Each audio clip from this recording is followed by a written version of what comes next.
Bienvenidos más a Evangelio Bíblico. A continuación te presentamos una prédica del pastor José Manuel Sierra.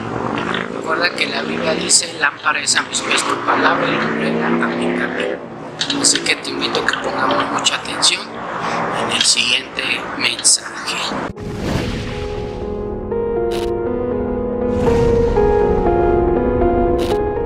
Tres versículos vamos a leer en esta noche. Voy a pedir por favor que ustedes mismos me los busquen, y los tres versículos están en el Antiguo Testamento en tres libros diferentes. Uno está en el libro de Lamentaciones. Saben, hablando de todo un poco, una vez fui a predicar a Italia y hablé del libro de Lamentaciones, y me llamó la atención cómo es posible que el Señor diga en su palabra que Él quiere cambiar nuestro lamento en baile y haya un libro en la Biblia que se llame el libro de los lamentos. Entonces comencé a informarme, y es que ese nombre que nosotros le damos al libro de Lamentaciones no se llama en hebreo Lamentaciones, sino que como son lamentos por la destrucción de Jerusalén y por todas las tragedias que han venido, se le llamó así. Pero generalmente, no siempre, pero generalmente a muchos libros de la Biblia se le da el nombre de la primera palabra importante de la primera frase del primer versículo. Por ejemplo, la primera palabra del libro del Génesis es Bereshit, y se le llama a ese primer libro pues así, Bereshit, y así sucesivamente, ¿no? Y el libro de Lamentaciones empieza con la expresión ¿cómo? ¿Verdad? ¿Cómo ha quedado desolada la hermosa, la ciudad de Jerusalén? La que tantos amantes tuvo y después toda la abandonaron y la traicionaron. Pues ese libro se llama en hebreo ¿cómo? ¿Sí? ¿Cómo? No como el lago Como de Italia, sino como esa expresión, ¿no? Esa admiración ¿cómo? ¿Verdad? Vamos a ir al libro de ¿cómo? Al libro de Lamentaciones, capítulo 3, verso 37. Como es un libro que no se lee mucho, te voy a dar tiempito para que lo busque alguien, y cuando lo tenga me indicas. El segundo versículo que vamos a leer está en Isaías 45, versículo 7. Repito, Isaías 45, versículo 7. Y el tercer versículo está en un libro de un profeta menor llamado Amós, capítulo 3, versículo 6. Voy a volver a repetir los tres textos, para los que toman nota y para los que todavía no lo han encontrado. Lamentaciones 3:37, Isaías 45, 7 y Amós, capítulo 3, versículo 6. Vamos a empezar con el libro de Lamentaciones, y quiero que alguien en alta voz, y cuando digo alta voz, que sea alta voz para que los que están en casa puedan escuchar tu voz allí en internet. Lamentaciones 3:37, ¿alguien me lo puede leer fuerte y claro, por favor? ¿Quién lo tiene? Hermana Dominga, ¿lo tiene usted? Venga, adelante.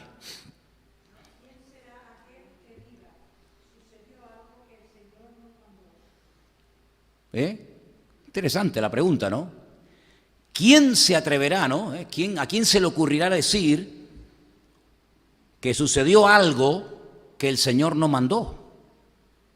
Como si aquí la creación, o los ángeles, o los seres humanos, o los demonios, pudieran hacer lo que le da la gana, sin pedirle permiso a nadie, ni siquiera al mismísimo Creador. ¿Quién se atreverá a decir: bueno, esto ha ocurrido, pero Dios no tiene nada que ver con este tema? Es interesante la pregunta que lanza aquí el autor de este libro, que no es otro más que Jeremías. Quiero decirles que en nuestras Biblias tenemos el libro del profeta Jeremías y el libro de Lamentaciones, pero originalmente algunos creen que era parte de un solo libro. Versículo 38 dice: de la boca del Altísimo no sale lo bueno o lo malo y lo bueno. Nosotros tenemos un concepto a veces muy equivocado de lo que es bueno y de lo que es malo. Puede ser que lo que nosotros llamamos bueno, Dios diga: de bueno nada, eso es malo. Y puede ser que lo que nosotros decimos: no, eso es malo, Dios diga: no, eso es bueno. No te olvides que estamos en la época, el domingo vamos a hablar, creo que de un tema muy, muy interesante, en qué época de la historia, cómo se llama esta época. Nosotros no vivimos en la época del Renacimiento, una época extraordinaria de la historia de la humanidad. Lean el Renacimiento. Yo cuando estaba en el ejército como pasaba tantas horas sin hacer nada a veces, pues me empecé a leer y a leer y a leer libros, y me leí en una semana un montón de cosas sobre el Renacimiento, y es una época de la historia impresionante, pero tremenda. La cantidad de cosas que se descubrieron, los adelantos, una explosión de conocimiento a nivel mundial, bueno, viajes, etcétera, etcétera, pero no estamos en esa época. Nosotros no estamos en plena Edad Media. La Edad Media duró 1000 años, una época tenebrosa, sucia, de ignorancia, terrible, pero nosotros no conocimos esa época. ¿En qué época? ¿Cómo se llama la época en la que estamos nosotros ahora? No estamos en la época del racionalismo, que hubo una época, un siglo que se llamó la era del racionalismo, ¿no? Ahora nuestra época se llama el posmodernismo, ya ni siquiera estamos en el modernismo. No, eso ya pasó la historia, ahora estamos en el posmodernismo. ¿Y cuáles son las características? Se van a quedar asombrados. Se van a quedar asombrados las características de esta época, cómo se están dando todas de una forma increíble, y todas ellas basadas, por supuesto, en la palabra de Dios, ¿no? Entonces estamos en una época en donde a lo bueno nos lo están presentando como si fuera malo, terriblemente malo. Y cosas malas, desde siempre, prohibidas incluso en la palabra de Dios, pues nos dicen, no, de malo nada, esto es bueno, no pasa nada. Porque el pecado mortal de la Biblia, ustedes saben cuál es, ¿verdad? Pero el pecado mortal en esta era de posmodernismo, ¿cuál es? ¿Cuál es el pecado que la sociedad no perdona? Lo que ellos llaman la intolerancia. En el momento en el que tú llevas la contraria, o en el momento en el que tú te defines, te decantes y dices, no, eso no es así, por esto, automáticamente eres un intolerante y ya, amigos, se te cierran todas las puertas habidas y por haber. Incluso hay personas que han perdido sus puestos de trabajo y el respeto y el apoyo de la gente porque eres un intolerante. No te adaptas a los tiempos. Tremendo, ¿no? En vez de los tiempos adaptarse a nosotros, es el hombre el que tiene que adaptarse a los tiempos. ¿Por qué se lamenta el hombre viviente? Laméntese el hombre en su pecado. Si de alguna cosa tienes que lamentarte, lamentate de tu pecado, de tu condición miserable de pecador. Escudriñemos nuestros caminos. Este versículo es buenísimo. Versículo 40. Escudriñemos nuestros caminos y busquemos y volvámonos a Dios. Levantemos nuestros corazones y manos a Dios en los cielos. Oye, qué letra de una canción hay aquí, Madre mía, que hay una letra para una canción espectacular, Nosotros nos hemos rebelado, fuimos desleales y tú no perdonaste. ¿Pero de qué época estamos hablando? ¿Esto qué es, el periódico de hoy? ¿Esto es un artículo que se ha publicado hoy en El País, en el ABC o en algún periódico de hoy? ¿Esto cuándo se escribió? Esto es de la época de Jeremías. Esto es siglos antes de Cristo. Pues parece que está describiendo nuestro tiempo. Desplegaste la ira y nos perseguiste, mataste y no perdonaste. Te cubriste de nube para que no pasase la oración nuestra. Dios mismo diciendo, ni las oraciones van a llegar a mi presencia. Tremendo, ¿no?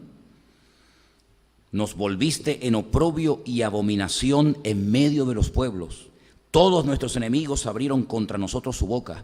Temor y lazo fueron para nosotros asolamiento y quebranto. Ríos de agua echan mis ojos por el quebrantamiento de la hija de mi pueblo. Y lees el resto del libro y dice, madre mía, este hombre está destrozado. Y mira que lo advirtió, Venía en el barco en estos días. La ida para allá se me hizo muy corta, aunque el barco se movió. Yo no sé cómo fue la tormenta de los tiempos de Jonás, no fue tanto, ¿no? Pero para allá el barquito se movió. Para acá no, para acá el barco vino muy tranquilo y me dio tiempo para estar leyendo. Y venía leyendo al profeta Jeremías, y creo que ya lo dije en una ocasión, seguro que sí. Pero 40 años se pegó Jeremías, diciendo, si no se arrepienten, si no van a dejar de pecar y no van a cambiar, lo mejor que pueden hacer, fíjate lo que les proponía, era rendirse, abrir la puerta de la ciudad de Jerusalén, entregarse al enemigo, porque esta batalla no la vais a poder ganar, porque no tenéis el apoyo de Dios. Claro, el rey Sedequías, que era el que en aquel momento estaba reinando sobre la casa de Judá, decía, pero qué disparate nos estás diciendo, ¿cómo que nos vamos a rendir al enemigo? Tendremos que pelear contra el enemigo. Y Jeremías le decía, claro, tenemos que pelear contra el enemigo cuando sabemos que Dios nos respalda y nos apoya. Pero ¿cómo vamos a ir a una guerra sin Dios? Estamos locos. Y como en esta guerra Dios no nos va a apoyar porque estáis en desorden, estáis en pecado, estáis en el peor momento de vuestra historia como país, ríndanse y así podrán salvar la vida. Y a ti, Sedequías, yo te digo que no tengas miedo del rey de Babilonia, de Nabucodonosor, porque te va a perdonar la vida. Hombre, te va a llevar cautivo a su tierra, eso está más claro que el agua, pero no va a matar a tus hijos, no va a violar a tus mujeres, no te va a hacer daño a ti. No había manera.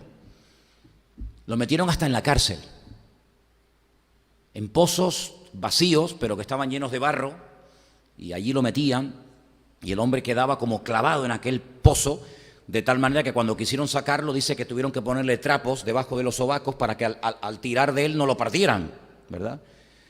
Y dice que a escondidas, de noche, el rey llamaba al profeta Jeremías y le decía, no le digas a nadie que te he llamado, ¿eh? A ver, dime de verdad, palabra de Dios, ¿qué dice el Señor que tenemos que hacer? Y él les decía, ya te lo he dicho, rey, que te rindas al rey de Babilonia, que Dios no está con nosotros. En otros momentos sí estuvo, pero ahora no, que hemos pecado, que ya la gloria de Dios no está con nosotros, que esta ciudad está entregada a la destrucción, y como el país no se va a arrepentir, ni queréis cambiar, entréguense, y así no te van a matar. Y él le decía, sí, pero en cuanto sepan que yo soy el rey, me van a hacer daño. Y dice, tú no temas por tu vida, el Señor te va a cuidar, te va a proteger. Lo volvían otra vez a meter en la cárcel a pan y agua. Y llegó, lamentablemente, la destrucción. ¿Quién permitió que el templo de Jerusalén fuera destruido? ¿Quién permitió aquello? Dios. ¿Quién permitió que las murallas de la muralla de Jerusalén se derrumbaran? Dios.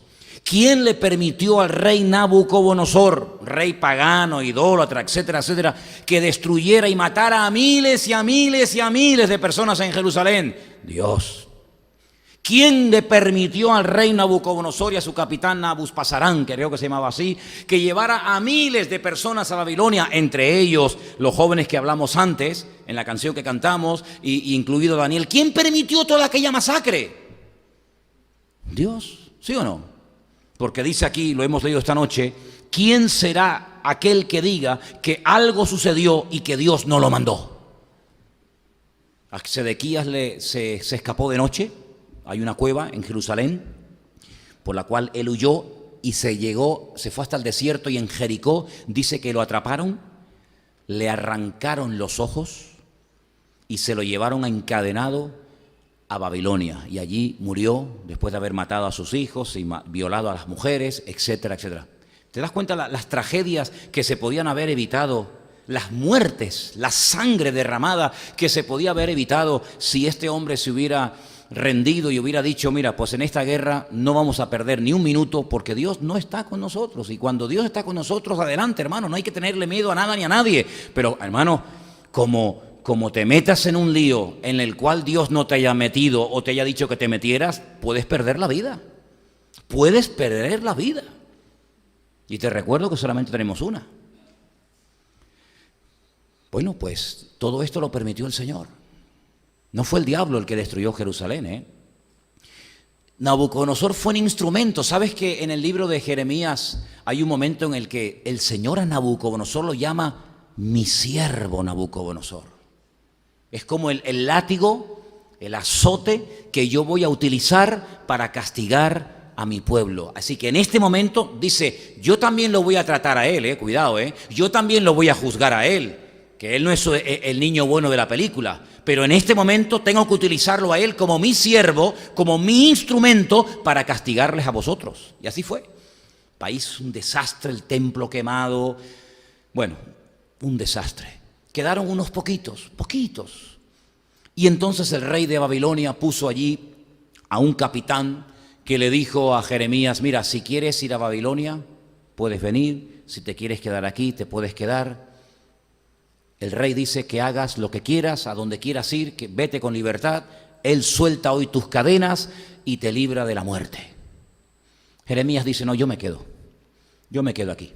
Se quedaron muy pocas personas en el país. Y entonces dice que comenzaron a venir los poquitos que habían quedado, imagínate, arruinados, heridos. Se reunieron con el profeta Jeremías y le dijeron: hemos visto el desastre profetizado por ti durante 40 años que se ha cumplido literalmente al pie de la letra, y lo que queremos pedirte es que ores por nosotros. Queremos que consultes al Señor. Todo esto lo leía en este viaje que he hecho en estos días, ha sido un tiempo extraordinario, ¿no? Queremos que consultes, que hables con el Señor y que le digas: háblame, Señor, para que este pueblo sepa lo que ahora tiene que hacer. Ya no tenemos casas, ni fincas, ni tenemos futuro, ni presente, no tenemos nada. Y lo que el Señor te diga, lo obedeceremos y cumpliremos con la palabra del Señor. Muy bien.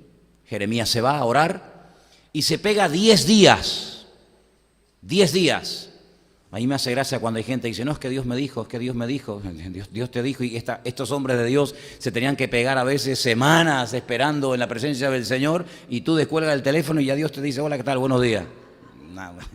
Una cosa increíble, ¿no? A los 10 días viene Jeremías, reúne a todos y dice: tengo palabra del Señor para todos ustedes. Bueno, gloria a Dios, por fin, ahora sabemos lo que vamos a hacer. El Señor me dice que les diga que la idea que tienen de irse a Egipto, porque claro, en Egipto siempre había trabajo, yo no sé cómo son las cosas, pero en Egipto siempre hay agua, en Egipto siempre hay trabajo, en Egipto parece que siempre todo va bien.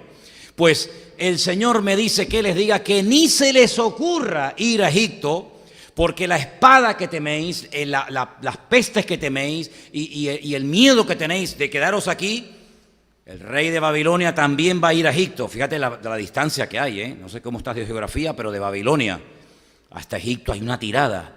Y si ustedes creen que por irse lejos el hambre, la peste y la muerte va a huir de ustedes, se equivocan, porque allí les va a atrapar. Dice: el que no muera de hambre morirá a espada, el que no muera a espada morirá de peste, y el que no muera de peste, bueno, le pone un panorama terrorífico y les dice: el Señor dice que os quedéis aquí.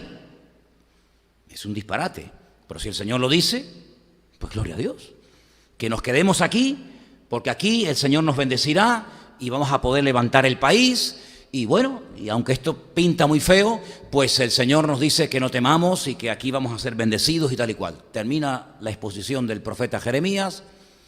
La respuesta del pueblo fue: gloria a Dios, qué bueno, por fin sabemos lo que tenemos que hacer, ¿sí? Cuando yo leí aquello, yo digo: Dios mío, pero esto, ¿cómo puede ser esto, Señor? Y le dijeron: eso es mentira. Así, a ti Dios no te ha hablado nada. Eso no es palabra de Dios, esto lo estás inventando tú. Y le obligaron a Jeremías a ir con ellos cautivo a Egipto. Y claro, se cumplió la palabra. Cuando llegaron a Egipto, al año de estar en Egipto, llegó Nabucodonosor, arrasó con Egipto, destruyó con todo, y se cumplió la palabra del Señor. ¿Qué te parece? ¿Quién es el que permitía estas matanzas, estas guerras, estos ataques? No era la ira de Dios, no eran los justos juicios de Dios los que se estaban manifestando en aquel momento de la historia, ¿sí o no? No te quepa la menor duda. Y si Dios tiene que utilizar a Nabucodonosor, lo usa. Y si tiene que utilizar a Herodes, lo usa. ¿Para qué? Hombre, porque hay una palabra que decía que muchos niños inocentes morirían en la época del nacimiento del Mesías. Y bueno, pues tendremos que utilizar a este desgraciado, a este Herodes. Y no hay momentos en los que Dios utilizó al faraón para lo bueno y para torturarlos. Y no hay momentos en los que Dios utilizó a reyes como Ciro para que después volvieran a reconstruir el templo de Jerusalén. ¿Te das cuenta cómo Dios tiene todo bajo su control? Y Él usa, hermano, lo que haga falta. Lo que haga falta. Un hombre, una nube, un rayo, el sol, un perro o lo que sea. Porque Dios tiene todo bajo su control. Y aquí hemos leído esta noche un texto que dice que a quién se le puede ocurrir decir que algo ocurre sin el permiso de Dios. Tremendo el versículo, ¿sí o no?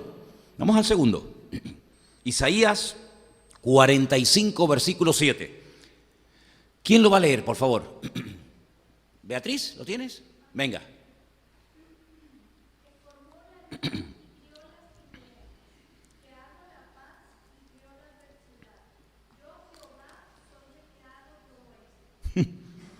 Dios formó la luz. ¿Cuántos lo creen?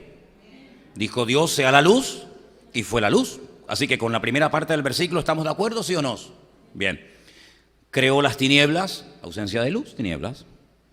Hago la paz, ¿sí o no? Pero en la segunda parte, ¿crees? Y creo la adversidad. Hombre, en lo de la paz sí, pero la adversidad será el otro, ¿no? Será el diablo, ¿no? No, eso no dice el versículo.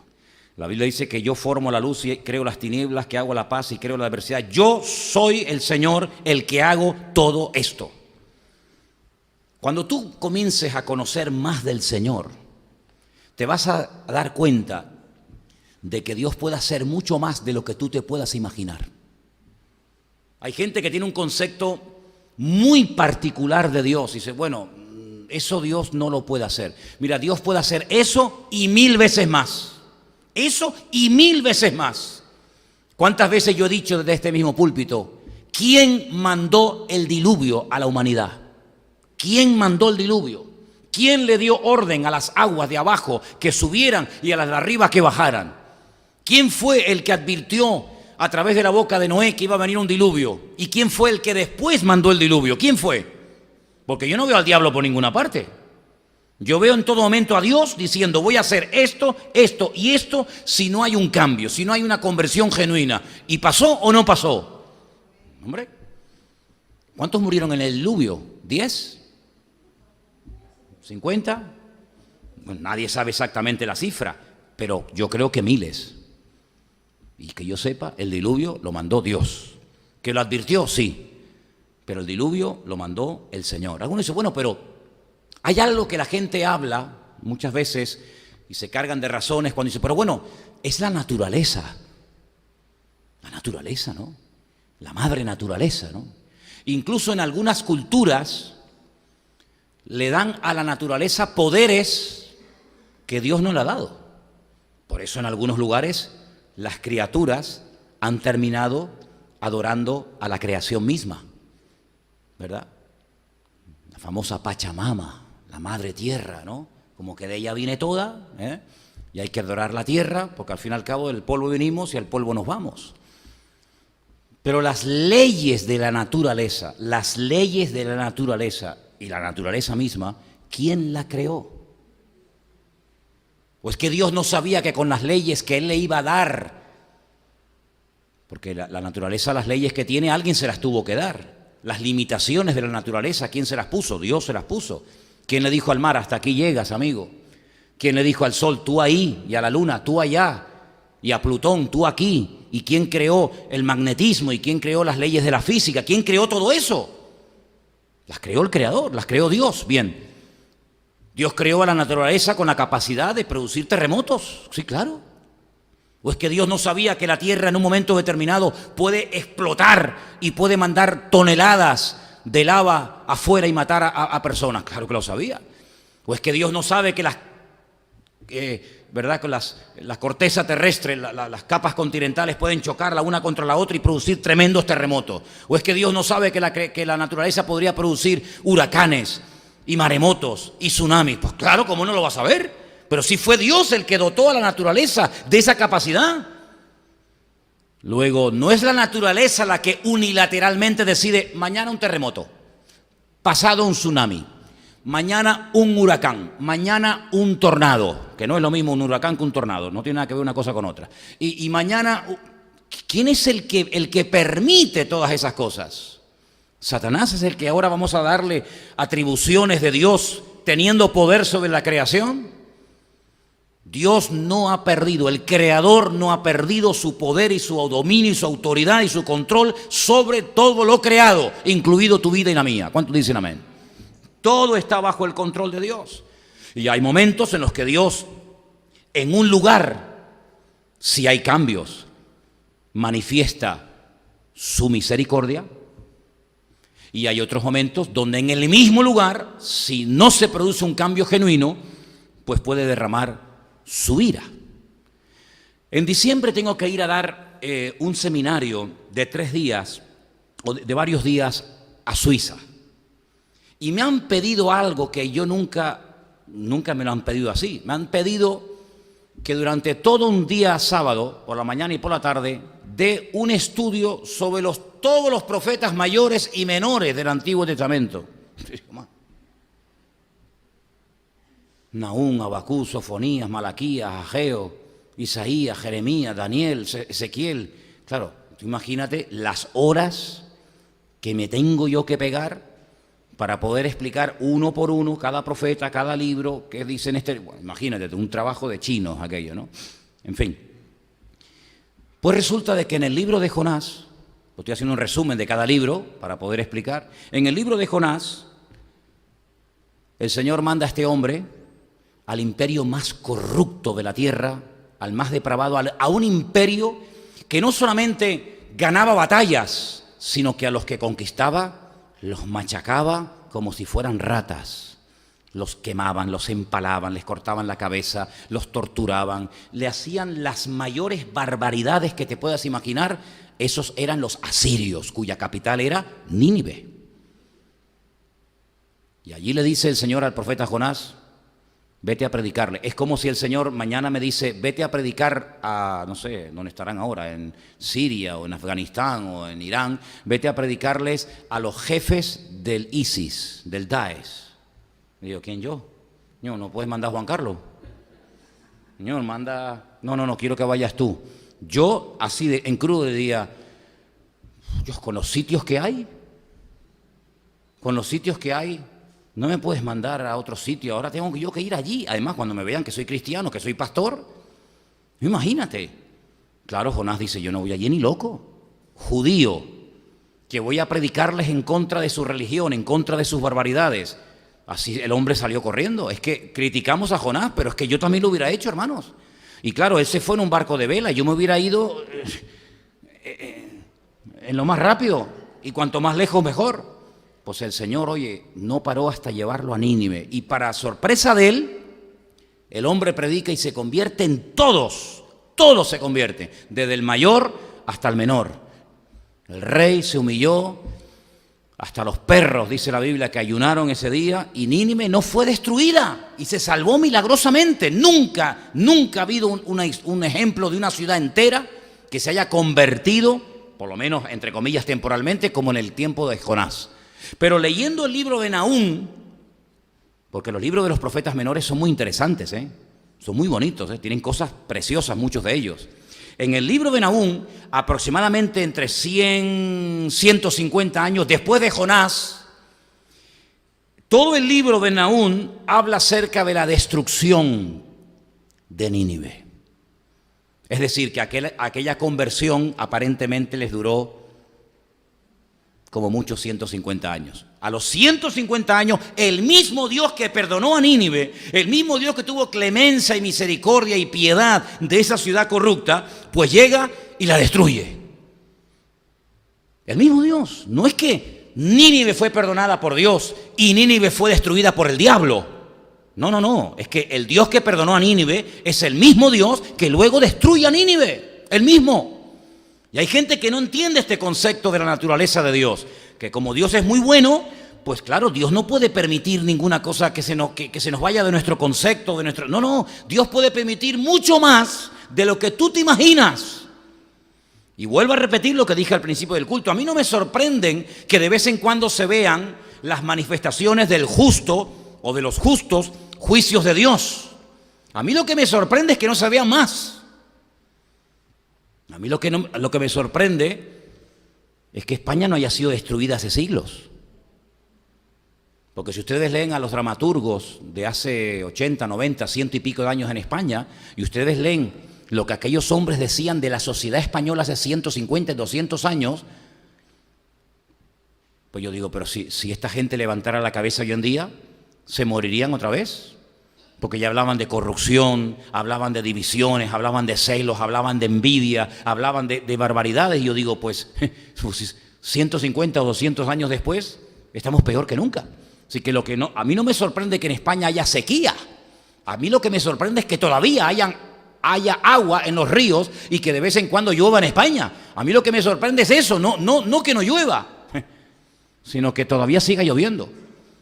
Porque la verdad que como seres humanos hemos provocado tanto a Dios que yo no sé cómo todavía hay algunos que con lo que han dicho y con lo que hacen estén vivos.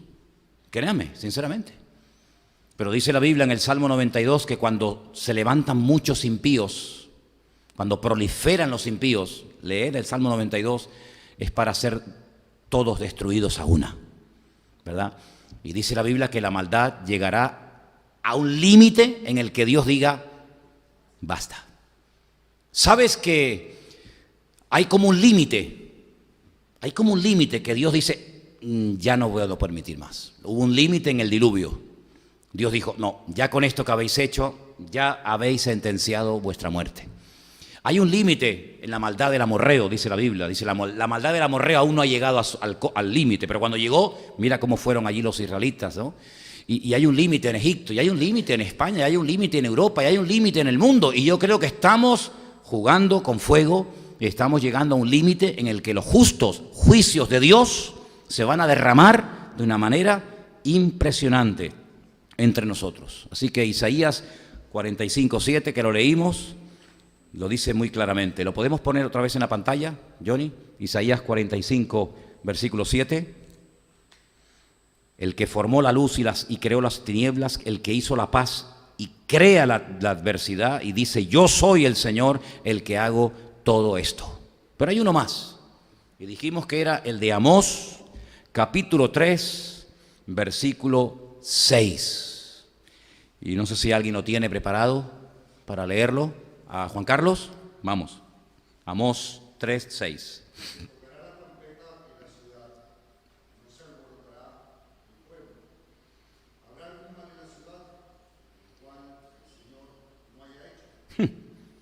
Qué preguntas tan interesantes. ¿Qué responderías tú ante estas preguntas?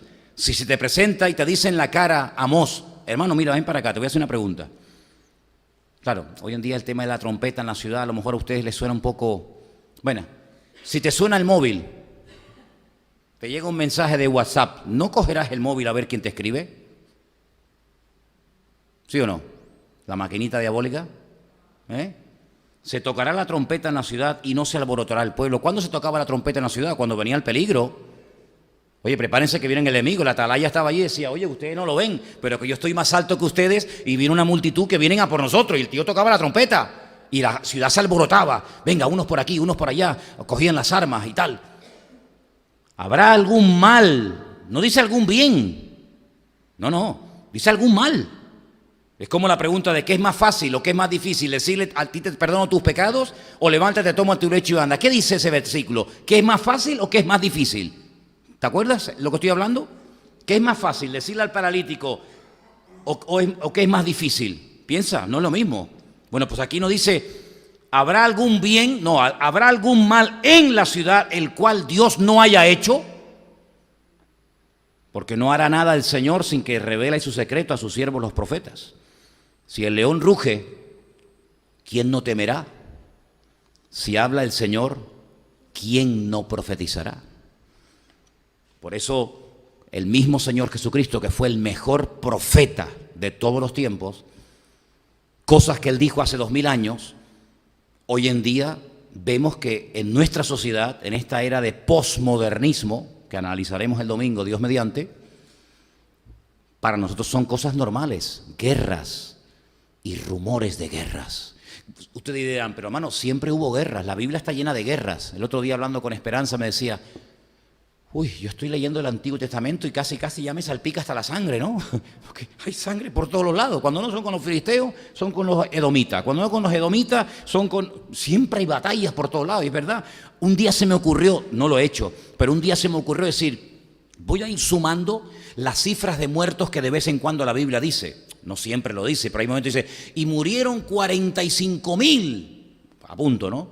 Y seguir leyendo y leyendo, voy a sumar más o menos cuántas muertes, pero claro, ya lo dejé porque aquello me iba a faltar libretas, ¿no? Hay guerras por todas partes, sí. Pero el nivel al que se puede hoy en día luchar y la destrucción masiva que se puede producir hoy en día nunca existió. Es verdad que cuando venían 1 millón de etíopes, 1 millón de etíopes contra Israel para masacrarla, con aquel Senaquerib y todas aquellas batallas terribles, pues hombre, estamos hablando de unas cifras descomunales, pero allí nadie usaba tanques, ni aviones, ni metralletas, ni pistolas, ni armas atómicas. Allí todo era arcos, flechas, espadas, jabalinas, martillos, piedras y poco más.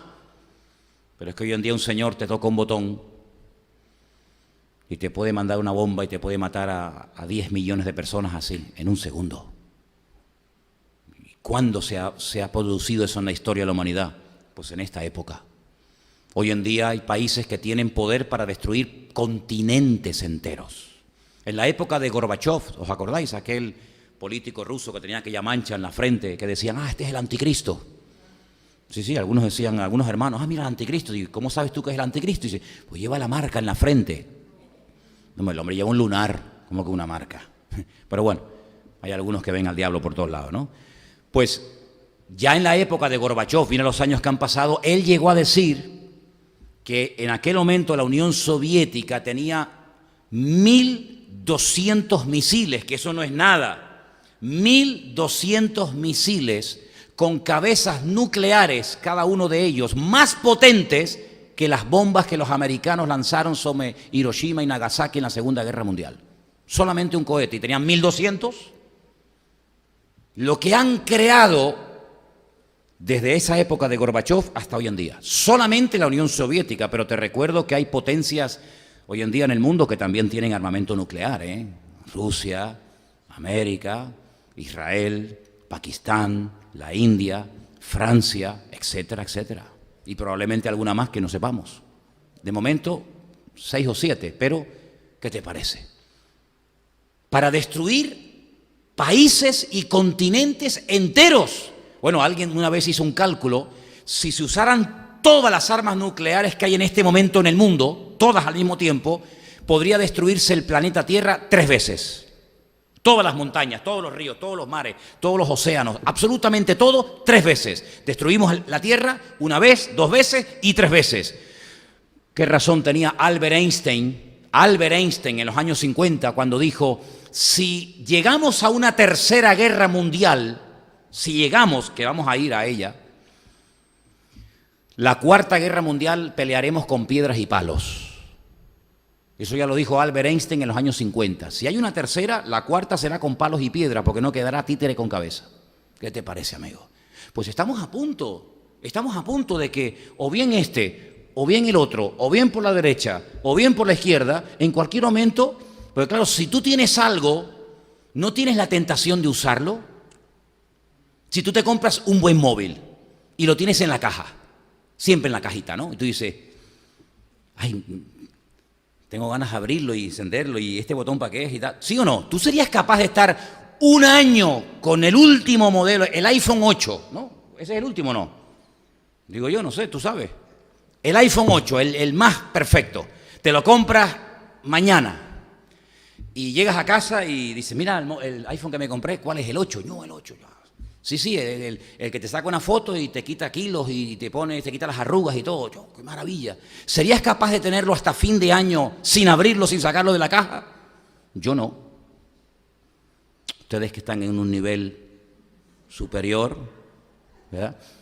Comprarte un coche, una moto, no sé, algo, ropa, zapatos, lo que sea, y decir, en los próximos 5 años no lo voy a usar. Y un inconverso, hijo del diablo, que odia a todo el mundo y que tenga un poder tan espectacular en la punta de sus dedos y que no tenga la tentación de hacer así. Es mucha tentación, hermanos. Es mucha la tentación. Pero si ante un fruto, seres perfectos y puros, santos, fueron incapaces de decir no, ante un fruto, me da igual si era pera, manzana, melocotón o aguacate, me da igual, en su perfección más absoluta, cuando el hombre nunca iba a tener ese nivel de santidad y de comunión con Dios, fueron incapaces de no decir, dame un poco. En este tiempo de corrupción, de pecado, donde el diablo está por ahí dando vueltas, y que yo en la punta de mi dedo pueda destruir a mi enemigo y no caer nunca en esa tentación, no me lo creo. No me lo creo. ¿Por qué no ha sucedido? Por una sola razón. Por una sola razón. ¿Sabéis cuál es? Porque Dios de momento no lo ha permitido. Con los millones de musulmanes que tenemos viviendo en Europa y en España, no hay cientos, no digo miles, no hay cientos, no hay docenas en Europa que les encantaría destruir a infieles con bombas, con lo que sea. ¿Por qué no sucede más? Por la misericordia de Dios. Lo que se podía haber producido en Barcelona, hermanos, no somos conscientes, porque no sucedió, gracias al Señor, de lo que podía haber ocurrido. 3 furgonetas cargadas con cientos de kilos de dinamita o de polvo, lo que sea, y docenas y docenas de bombonas de gas. Hermano, eso hubiera sido una masacre y probablemente estaríamos hablando de miles de personas y de centenares de edificios destruidos en una ciudad como Barcelona. ¿Por qué no ocurrió? Por la misericordia de Dios. Así que no me sorprende que no ocurra, o que ocurra. Lo que me sorprende es que no haya más casos como esos. Yo veo todos los días la misericordia de Dios, porque raro es el día que o en Bélgica, yo voy para allá ahora,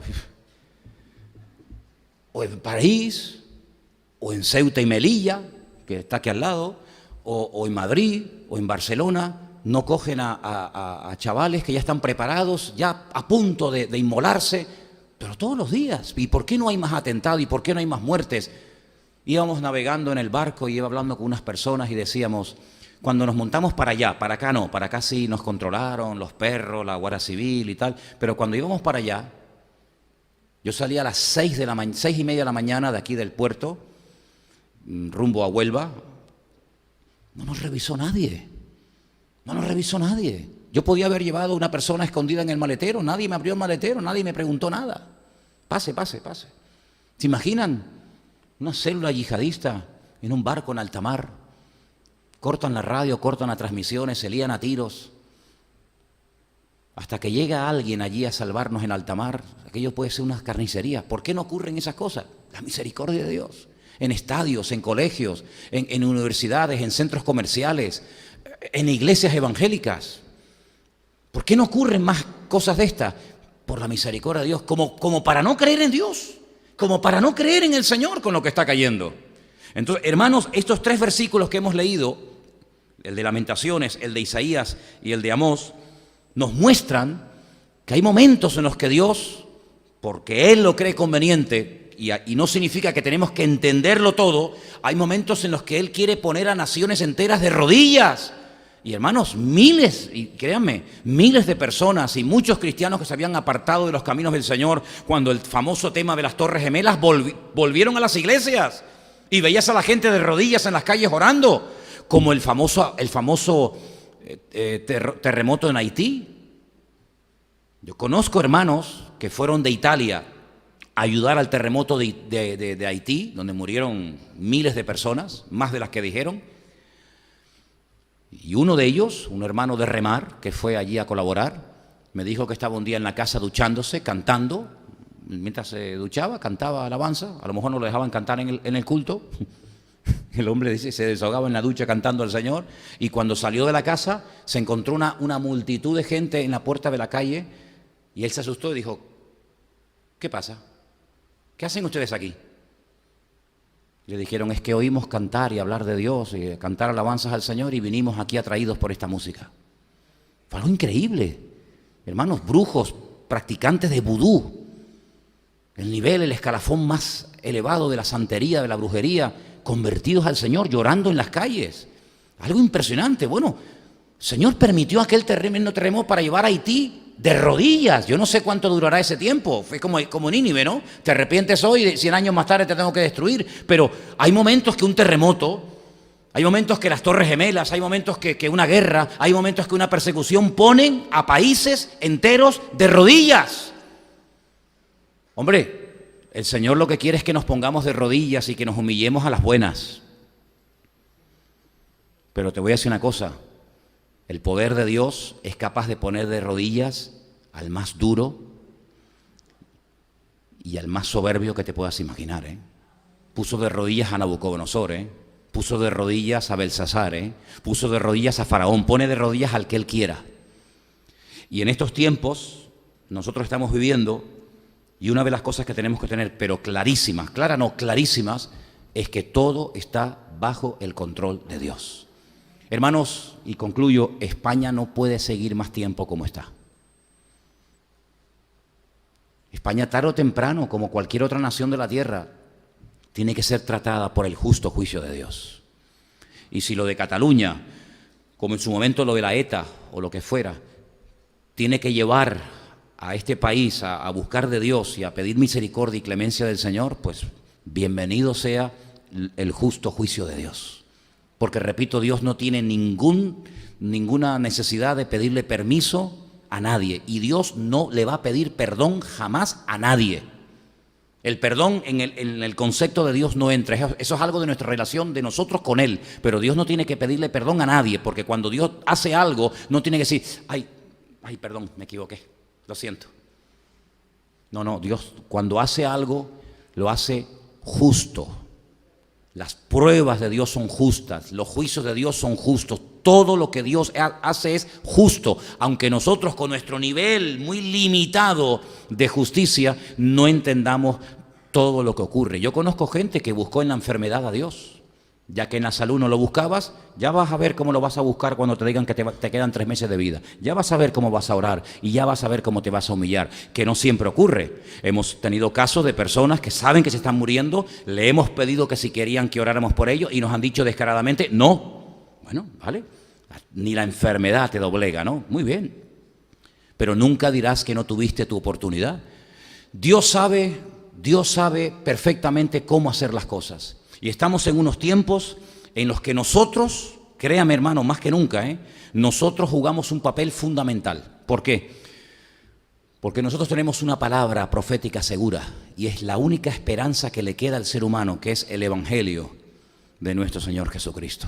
Abran la boca, hermano, llévense folletos, llévense Biblia, llévense Nuevo Testamento. No pueden haber durante meses y meses folletos, Biblias en la iglesia. Se tienen que repartir continuamente. Y después se comprarán más, ¿verdad? Pero tenemos que hablar más que nunca del Señor a la gente, porque les digo sinceramente, las cosas se van a poner cada vez más duras, más difíciles, pero nosotros sabemos en quién hemos creído. Y así como el mundo va a ir de mal en peor, el Señor ha prometido estar con nosotros todos los días hasta el fin del mundo. ¿Cuántos dicen amén? Vamos a orar, hermanos. Cierra tus ojos donde estás, por favor. Lean otra vez, por favor, estos 3 versículos que les di, el de Malaquías, el de Isaías, perdón, el de Lamentaciones, el de Isaías y el de Amós. Vuelvan a leerlos, mediten en ellos, descubran más aspectos de la naturaleza y de la esencia de Dios en cada uno de ellos, y que el Señor nos ayude a entender que sí, Dios es amor, por supuesto, ¿quién lo duda? Pero Dios también es justicia. Y Dios también tiene todo el derecho de extender su mano sobre su tierra, porque del Señor es la tierra y su plenitud, y de entrar en juicio con las naciones. Y el tiempo ha llegado en el que nadie se va a librar. Gracias te damos por tu bendita palabra, Señor. Queremos en esta tarde darte la gloria, la honra, toda la alabanza, porque sabemos que todo está bajo tu control y tenemos la paz, la seguridad, la esperanza de que tú estás con nosotros a nuestro lado y de que nada que tú no permitas sucederá en nuestra vida. Manténnos firmes en la fe, que podamos pelear, Señor, la buena batalla y guardar la fe y mantenernos firmes en tus caminos, Señor. Y ayúdanos a todos y a cada uno de nosotros a aprovechar bien el tiempo, porque los días son malos y se acortan, y que podamos ser luz, y que podamos tocar la trompeta y anunciarle al mundo lo que viene, porque si no lo hacemos nosotros, nadie lo hará por nosotros. Ponemos nuestra vida a tu servicio, en el nombre de tu amado Hijo Jesús. Amén y amén. Nos ponemos de pie, queridos hermanos.